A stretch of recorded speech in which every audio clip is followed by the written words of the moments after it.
નમસ્કાર દર્શક મિત્રો, રિયલ સમાચારમાં આપનું સ્વાગત છે। સમાચારોની શરૂઆત કરીએ તે પહેલા એક નજર કરીએ આજના મુખ્ય સમાચાર પર।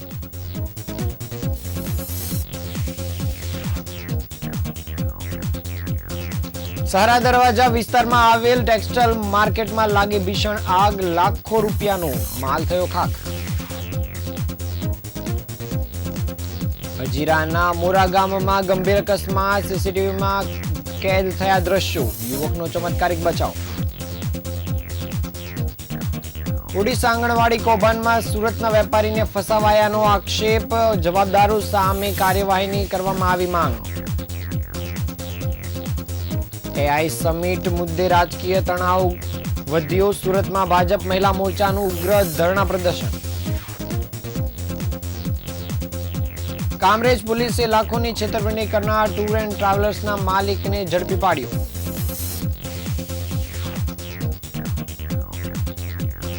यादव जी की लव स्टोरी फिल्म सामे यादव समाजमां भारे रोष, प्रतिबंधनी मांग साथे रजूआत करवामां आवी।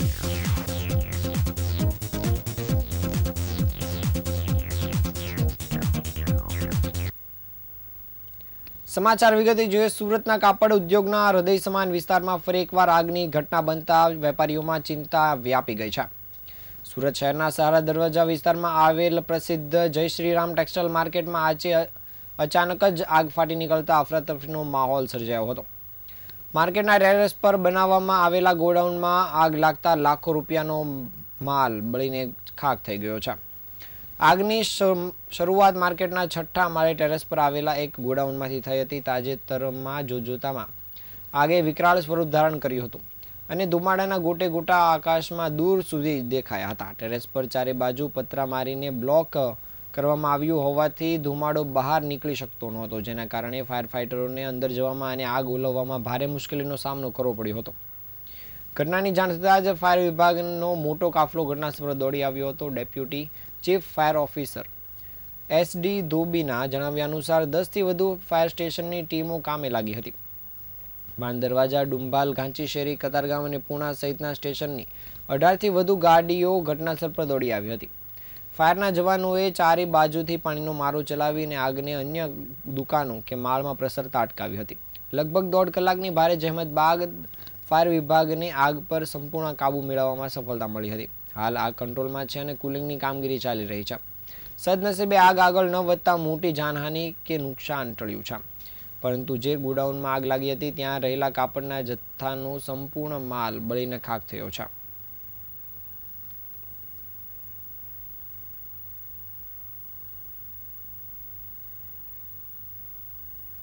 સુરત શહેરના હજીરા વિસ્તારમાં આવેલ મુરા ગામમાં ગત 22 ફેબ્રુઆરીના રોજ એક ભયાનક અકસ્માત સર્જાયો હતો। ગામના મુખ્ય પંચાયત રોડ પરથી પસાર થઈ રહેલા એક યુવકને પાછળથી પૂર ઝડપે આવી રહેલ ઇકો કારે જોરદાર ટક્કર મારી હતી। આ સમગ્ર ઘટના નજીકમાં આવેલા સીસીટીવી કેમેરામાં કેદ થઈ જવા પામી છે, જેના દ્રશ્યો જોઈને કોઈ પણ વ્યક્તિના રૂવાડા ઊભા થઈ જાય તેમ છે। સદનસીબે યુવકનું માથું વ્હીલ નીચે આવતા બચી ગયું હતું અને તેનો આબાદ બચાવ થયો હતો। સીસીટીવી ફૂટેજમાં જોઈ શકાય છે કે યુવક શાંતિથી રોડ પર ચાલી રહ્યો છે। આ દરમિયાન પાછળથી ઘેરા રંગની એક ઇકો કાર અચાનક ઘસી આવે છે અને યુવકને પાછળથી જોરદાર ટક્કર મારે છે। ટક્કર એટલી જોરદાર હતી કે યુવક હવામાં ઉછળીને જમીન પર પટકાયો હતો અને ચમત્કારિક રીતે યુવક જ્યારે જમીન પર પટકાયો ત્યારે તેનું માથું કારના ટાયરની બિલકુલ નજીક હતું, પરંતુ ટાયર નીચે ન આવતા તેનો જીવ બચી ગયો હતો। અકસ્માત સર્જાયા બાદ ઇકો કાર ચાલક ઊભો રહેવાને બદલે ત્યાંથી ફરાર થઈ ગયો હતો। સ્થાનિકોના જણાવ્યા અનુસાર પ્રાઇવેટ પાસિંગ ધરાવતી આ ઇકો કારે મોટા ભાગે પેસેન્જર ભરવાનું કામ કરે છે અને હાઈવે પર પોલીસની પકડ ન આવવા માટે આ ચાલકો ગામના અંદરના ભાગે આવતા પંચાયત રોડનો શોર્ટકટ તરીકે ઉપયોગ કરે છે। વસ્તીવાળા વિસ્તારમાં આ વાહન ચાલકો સ્પીડ મર્યાદા જાળવતા નથી, જેના કારણે નિર્દોષ ગ્રામજનોના જીવ જોખમમાં મુકાય છે। ગત 22 ફેબ્રુઆરીની આ ઘટનાને પગલે સ્થાનિકોમાં ભારે ફફડાટ અને રોષ ફેલાયેલો છે।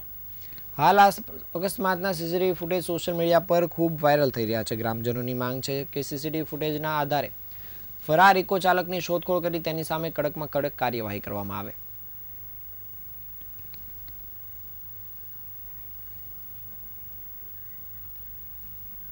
આંગણવાડી રિનોવેશનના ટેન્ડરના બહાને કરોડો રૂપિયાના ભ્રષ્ટાચાર અને પોલીસ અધિકારીઓની સંડોવણીનો એક સનસનાઈભર્યો મામલો સામે આવ્યો છે. મૂળ પેઢી ક્યુપ્રાઇટ ઇન્ફોટેક એ ઓડિશા સરકાર દ્વારા 300થી વધુ આંગણવાડીના રિનોવેશનનો વર્ક ઓર્ડર મેળવ્યો હતો. જો કે અંકિત ગુજ્જર અને વલય પટેલ નામના વ્યક્તિઓએ સમાન નામની ડુપ્લિકેટ કંપની ઊભી કરી હતી અને આક્ષેપ છે કે ઓડિશા સરકારના અધિકારીઓ સાથે મળીને મૂળ કંપનીના કામનું કરોડોનું પેમેન્ટ ડુપ્લિકેટ કંપનીના ખાતામાં ટ્રાન્સફર કરી દેવાયું હતું.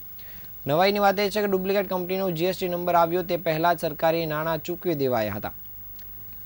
આ અંગે શાશ્વત શાહ દ્વારા પત્રકાર પરિષદનું આયોજન કરવામાં આવ્યું હતું અને તેને જણાવ્યું હતું કે તેમને દબાવવા માટે ગુજરાત સીઆઈડી ક્રાઇમ દ્વારા ખોટી એફઆઈઆર દાખલ કરવામાં આવી હતી. તત્કાલીન સીઆઈડી ચીફ રાજકુમાર પાંડિયન અને અન્ય અધિકારીઓએ પોલીસ ભવનમાં મિટિંગ બોલાવી શાશ્વત શાહને સમાધાન કરવા માટે ધમકી આપી હતી. મુખ્ય સૂત્રધાર મનોજ ગાંધીએ ભાજપના ઉચ્ચ નેતાઓ અને પ્રધાનમંત્રીના ભાઈના નામે ધમકાવીને જણાવ્યું હતું કે તારા પર 50 કેસ કરાવી આખી જિંદગી જેલમાં સડાવી દઈશ. આ સમગ્ર કેસમાં જે સુધારાના ભાગીદારી ડીડને આધારે બનાવવામાં આવ્યો હતો તેમાં કરવામાં આવેલી સહીઓ નકલી હોવાનું ગાંધીનગર સ્ટેટ ફોરેન્સિક સાયન્સ લેબોરેટરીના રિપોર્ટમાં સાબિત થયું છે. ઓડિશાના ચીફ સેક્રેટરીએ પણ સ્વીકાર્યું છે કે કોન્ટ્રાક્ટમાં કોઈ સુધારા અંગે સરકારને જાણ કરવામાં આવી નથી. હાલમાં ઓરિસ્સા હાઈકોર્ટ ચીફ સેક્રેટરી અને કલેક્ટરને 90 દિવસમાં આ રજૂઆતોનો જવાબ આપવા માટે આદેશ કરવામાં આવ્યો છે. આટલા પુરાવા હોવા છતાં રાજકીય વગના કારણે ગુજરાતમાં હજુ સુધી કોઈ નક્કર કાર્યવાહી કરવામાં આવી ન હોવાનું પણ સામે આવ્યું છે.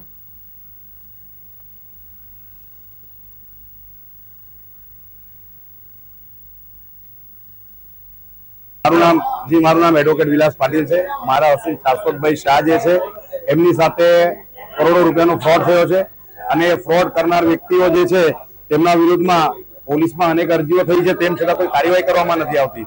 આ આખો સ્કેમ એવો છે કે ઓડિશા સરકારની અંદરમાં ટેન્ડરિંગ પ્રક્રિયા જે આંગણવાડીઓ રિનોવેશનનું છે, મારા અસીલ ટેન્ડરિંગની પ્રક્રિયા કરીને તેમનું ટેન્ડર મંજૂર થયેલું હતું અને એના 35 કરોડની આસપાસનું એ ટેન્ડર હતું અને 300-350 કરોડ એટલે આંગણવાડીનું આશરે ટેન્ડર આપવામાં આવેલું હતું. અને રિનોવેશનના ટેન્ડર દરમિયાનમાં જે અમારા અસીલની જે ફર્મ છે એ ફર્મના પૈસા બારોબાર એક બોગસ ફર્મ ઊભી કરવામાં આવે છે અને ફર્મમાં ટ્રાન્સફર થાય છે અને ઓડિશાના સરકારના અધિકારીઓ એમાં ઇન્વોલ્વ છે અને ગુજરાતના અનેક અધિકારીઓ અને આ ઉચ્ચ નેતાઓની લાગવગ લગાવીને આ જે સામાવાળાઓ છે તમામ એ અમારા અસીલને ગાંધીનગર સીઆઈડી ક્રાઇમની ઓફિસમાં દબાવીને ધમકાવીને ખોટા કેસમાં ફસાવીને એમને તમામ પ્રયાસો કર્યા અને મારા અસીલ જયારે ઓલરેડી ઓડિશા ખાતે બાય ફ્લાઇટ ગયા છે, બાય ફ્લાઇટ આવ્યા રેકોર્ડ પર બધા પુરાવા છે, એ સમય દરમિયાનમાં અહીંયા સુરતમાં એક બોગસ ડીડ બનાવવામાં આવે છે અને અમારા અસીલની ખોટી સહી નોટરી રૂબરૂમાં અને ખોટો અંગૂઠો કરવામાં આવેલો છે. અને એ બાબતમાં જ્યારે આખી તપાસ કરીને અમારા અસીલને એરેસ્ટ કરીને તપાસ કરવામાં આવી અને ચાર્જશીટ કરવામાં આવી ત્યાર સુધી એફએસએલમાં ડોક્યુમેન્ટ મોકલેલા નહીં, પરંતુ અમે કોર્ટમાં અરજીઓ કરી અને આઈઓને અરજીઓ કરી તો ન છૂટકે છેલ્લે એમને એફએસએલમાં મોકલ્યું તો ગવર્મેન્ટ એફએસએલમાંથી પણ રિપોર્ટ આવી ગયો કે આ સહી મારા અસીલની નથી. દિલ્હીમાં આયોજિત એઆઈ સમિટ દરમિયાન કોંગ્રેસ નેતા રાહુલ ગાંધી અને યુથ કોંગ્રેસ દ્વારા કરવામાં આવેલી ટિપ્પણીઓ અને વર્તનને મુદ્દે ભાજપ મહિલા મોરચાએ રણશીંગું ફૂંક્યું છે. આજે સુરતના અઠવાલાઇન્સ વિસ્તારમાં પ્રદેશ ભાજપ મહિલા મોરચાના દ્વારા ઉગ્ર ધરણા પ્રદર્શન કરવામાં આવ્યું હતું.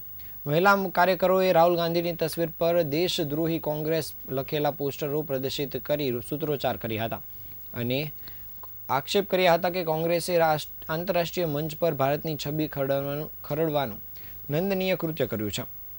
મહિલા મોરચાના અગ્રણીઓએ આક્ષેપ વ્યક્ત કરતા જણાવ્યું હતું કે જ્યારે ભારત વિશ્વ મંચ પર ટેકનોલોજી અને આર્ટિફિશિયલ ઇન્ટેલિજન્સ ક્ષેત્રે પોતાની શક્તિનું પ્રદર્શન કરી રહ્યું છે ત્યારે રાહુલ ગાંધી આ સમિટને હાસ્યાસ્પદ કહી પોતાની દેશ વિરોધી માનસિકતા છતી કરી છે.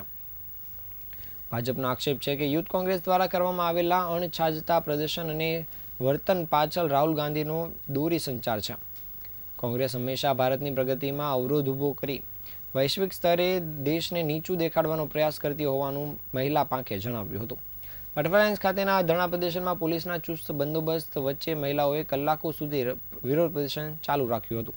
કાર્યકરોએ ચેતવણી આપી છે કે જો રાહુલ ગાંધી અને કોંગ્રેસ પોતાની માનસિકતા નહીં બદલે તો આગામી દિવસોમાં રાજ્યભરમાં આંદોલનને વધુ ઉગ્ર બનાવવામાં આવશે.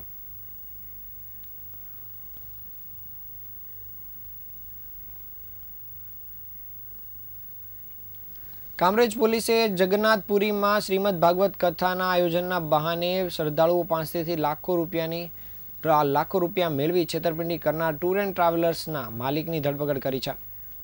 આરોપીએ કથાના નામે પૈસા ઉઘરાવી શ્રદ્ધાળુઓને અધવચ્ચે છોડી દીધા હતા. આ અંગે તારીખ 22 ફેબ્રુઆરીના રોજ કામરેજ પોલીસ મથકે તન્વીબેન ગોસ્વામીએ ફરિયાદ નોંધાવી હતી. ફરિયાદ મુજબ તેમના સસરા કથાકાર કિરીટભાઈ ભાનુભારતી ગોસ્વામીનો સંપર્ક પોરબંદરના ટૂર ઓપરેટર દર્પણ પંડ્યા સાથે થયો હતો. દર્પણ પંડ્યાએ જગન્નાથપુરીમાં કથાના આયોજન તરીકે વ્યક્તિ દીઠ 3500નો ખર્ચ જણાવ્યું હતું. કથાકાર કિરીટ ભારતીએ તેમના સમાજ અને ઓળખીતા લોકો પાસેથી 3,15,000 રૂપિયા એકઠા કર્યા હતા અને આ રકમ દર્પણ પંડ્યાના ખાતામાં ઓનલાઈન અને રોકડ સ્વરૂપે જમા કરાવી હતી. કથાનું આયોજન 22 ફેબ્રુઆરી 2026થી 28 ફેબ્રુઆરી 2026 દરમિયાન નક્કી થયું હતું અને શ્રદ્ધાળુઓને 4 લક્ઝરી બસોમાં અમદાવાદથી કામરેજ ખાતેના દાદા ભગવાન મંદિર પાસે લાવવામાં આવ્યા હતા. અહીં બસના ડ્રાઈવરોએ ડીઝલ માટે પૈસા માંગતા દર્પણ પંડ્યાએ મુસાફરોને અત્યારે પૈસા આપી દેવા અને પોતે શેરડી આવીને તે પરત કરશે તેવો વિશ્વાસ અપાવ્યો હતો. શ્રદ્ધાળુઓએ ભેગા મળી 1,05,000નું ડીઝલ પુરાવ્યું હતું. જો કે જ્યારે શ્રદ્ધાળુઓ શેરડી પહોંચ્યા ત્યારે દર્પણ પંડ્યાએ પોતાનો ફોન બંધ કરી દીધો હતો અને કોઈપણ પ્રકારની વ્યવસ્થા કરી ન હતી. છેતરપિંડીનો અહેસાસ થતાં જ ભોગ બનનારા શ્રદ્ધાળુઓએ તાત્કાલિક કામરેજ પોલીસનો સંપર્ક કર્યો હતો. કામરેજ પોલીસ મથકના પીઆઈ એડી ચાવડાના જણાવ્યા મુજબ આરોપી દર્પણ પંડ્યા વિરુદ્ધ છેતરપિંડી અને વિશ્વાસઘાતનો ગુનો દાખલ થતાં તેની ધરપકડ કરવામાં આવી છે. પોલીસ હાલ એ દિશામાં તપાસ કરી રહી છે કે આરોપીએ અગાઉ આ પ્રકારે અન્ય કેટલા લોકોની સાથે છેતરપિંડી કરી છે.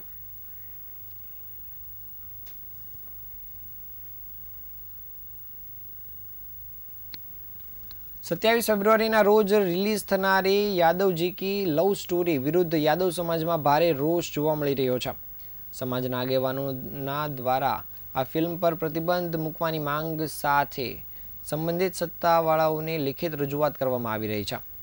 આ ફિલ્મના ડિરેક્ટર સંદીપ તોમર, પ્રોડ્યુસર વિષ્ણુ નારાયણ ચૌહાણ, નિર્દેશક અંકિત બઢાણા તેમજ અભિનેતા વિશાલ મોહન અને અભિનેત્રી પ્રગતિ તિવારી છે. યાદવ સમાજના પ્રતિનિધિઓના જણાવ્યા અનુસાર ફિલ્મમાં યાદવ સમાજને નીચા દર્શાવવાનો પ્રયાસ કરવામાં આવ્યો છે અને સમાજની મા બહેનના માન સન્માનને ઠેસ પહોંચાડે તેવી રજૂઆત કરવામાં આવી છે. તેઓએ આક્ષેપ કર્યો છે કે ફિલ્મ સમાજમાં ફૂટ પાડવાનો પ્રયાસ કરે છે અને એક સમાજને બીજાના વિરુદ્ધ ઊભો કરે છે.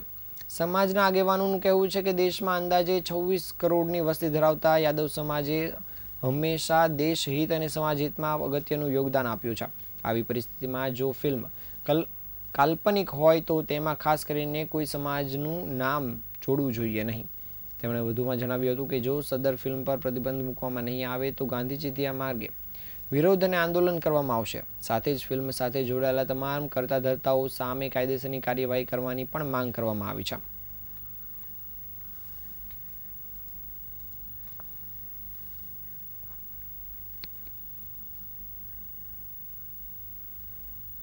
આ હતા આજના સમાચાર. નવા સમાચાર સાથે ફરી મળીશું. ત્યાં સુધી રજા આપશો. નમસ્કાર.